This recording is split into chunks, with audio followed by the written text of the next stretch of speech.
Good morning, everybody. Welcome to my channel, Proper Guidance. Here we are to discuss the chapter number 5 of class 11, Computer Science.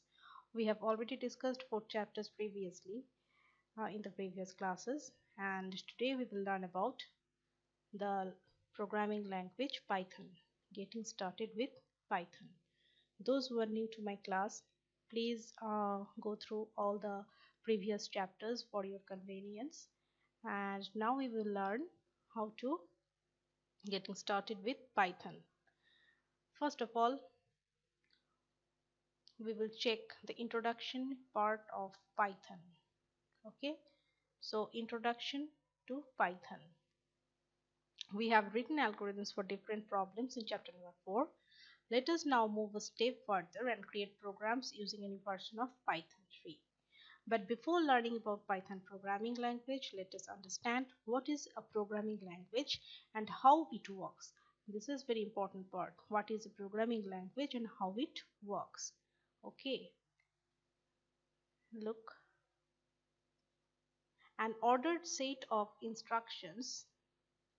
An ordered set of instructions to be executed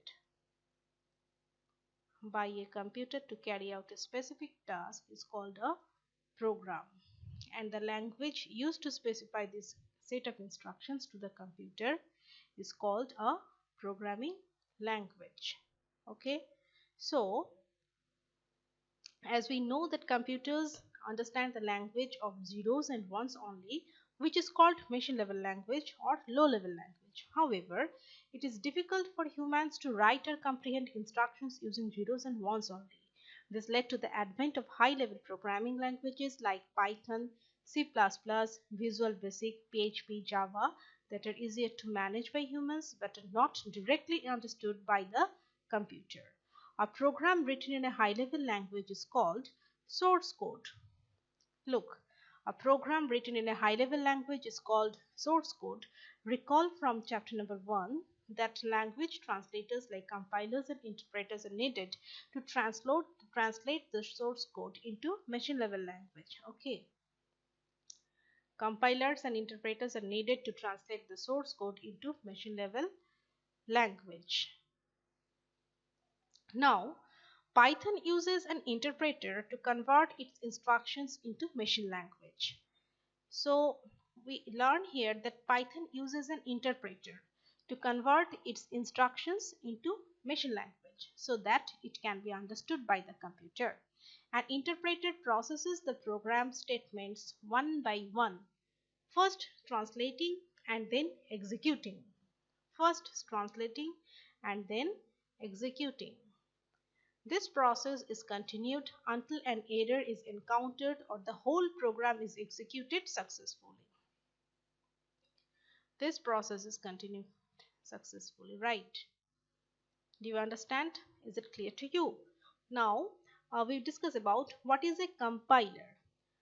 In both the cases, program execution will stop. On the contrary, a compiler translates the entire source code as a whole into the object code. After scanning the whole program, it generates error messages, if any. So, this is very vital. You have to know what is the difference between a compiler and an interpreter. Okay, though both are doing the same job, but the way of doing their action is different.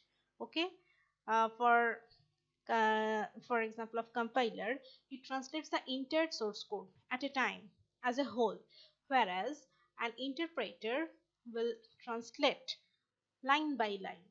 Okay, and in Python we will use interpreter. Okay, so introductory part is covered. Next, features of Python. What are the main features of Python? See here, Python is a high level language. It is a free and open source language. It is an interpreted language as Python programs are executed by an interpreter. It is an interpreted language. Python programs are easy to understand as they have a clearly defined syntax and relatively simple structure. Python is case sensitive. You know what is case sensitive? For example, number which is written in all capital letters and number in small letters are not same in Python because Python language is Case sensitive. Uppercase and lowercase letters are meaning differently in Python language. So, and Python is portable and platform independent, means it can run on various operating systems and hardware platforms. Python has a rich library of predefined functions. Python is also helpful in web development.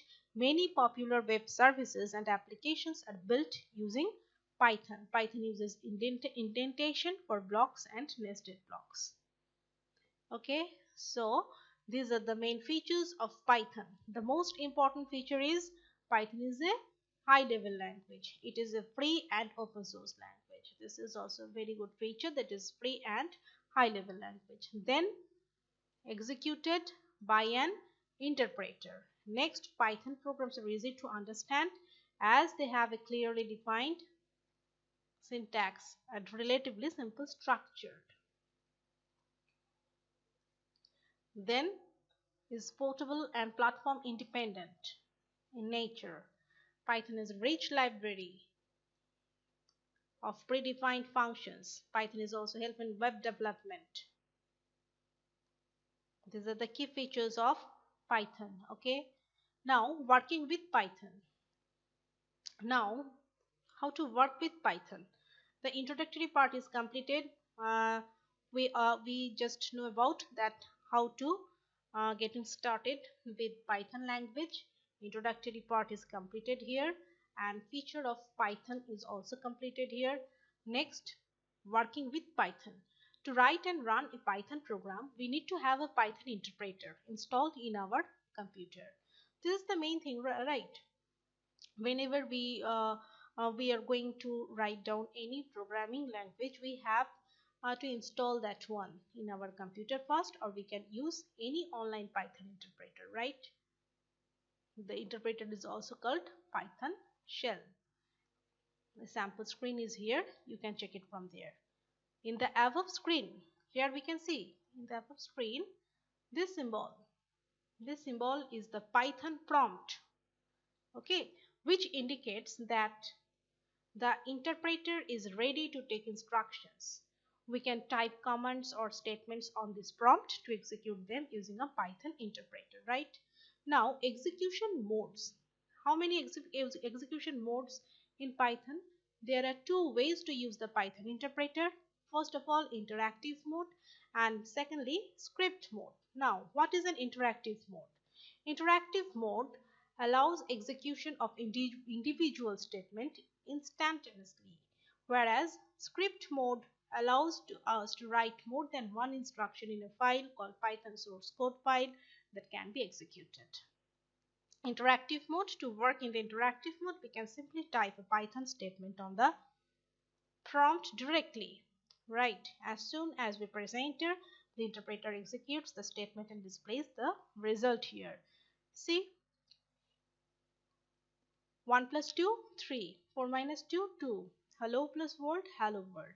Like this, we can run the program. Working in the interactive mode is convenient for testing a single line code or for instant execution. But in the interactive mode, we cannot save the statements for future use, and we have to retype the statements to run them again. This is the drawback, right? This is the drawback.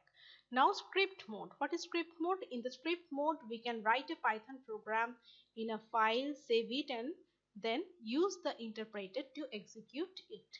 For Python programming language, we will use in general the script code for any program, because we can write here multiple lines at a time.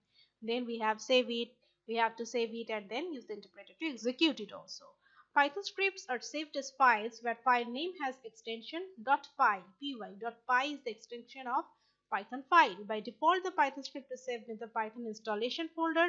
To execute a script, we can either type the file name along with the path at the prompt, or while working in the script mode, after saving the file, click this one, run module from the menu shown in given below. These are the techniques. Okay. The output appears on shell as shown in figure. This one, print save earth, print preserve future, all these things. Okay. Now Python keywords. Next we will learn about Python keywords. Keywords are reserved words. Each keyword has a specific meaning to the Python interpreter. Keyword means the reserved words. Each keyword has a specific meaning in the Python interpreter, when we can use a keyword in our program only for the purpose for which it has been defined. As Python is case sensitive, keywords must be written exactly as given in the table below. Python keywords are here. You have to complete this one. Okay. After that, we will be continued in the next class, in the next section of this chapter. Okay. Till then, you will to practice it. Thank you, and please share my channel, share this video. Okay, if it is helpful or if there is any doubt, I will be clear it. Please comment me. Thank you.